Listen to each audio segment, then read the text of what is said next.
الله صلى الله عليه وسلم من قاتل في سبيل الله فوق ناقة وجبت له الجنة ওটের 2 দুধ পরিমাণ কেউ যদি দুধ পান করে এই পরিমাণ সময় যদি কেউ আল্লাহর রাস্তায় জিহাদ করে নবী বলেন তার জন্য জান্নাত ওয়াজিব হয়ে যায়।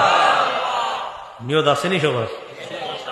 নবীজি বলেন আলাইকুম বিল জিহাদি ফি সাবিলিল্লাহ ফাইন্নাহু বাবুম মিন আবওয়াবিল জান্নাহ।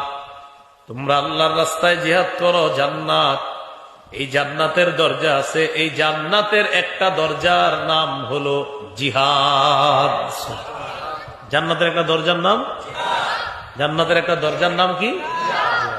আল্লাহ আমাদের সকল মুসলমানদের অন্তরে জিহাদ এই পবিত্র বিধানটা যেন আমরা ধারণ লালন করতে পারি, আল্লাহ তৌফিক দান করেন।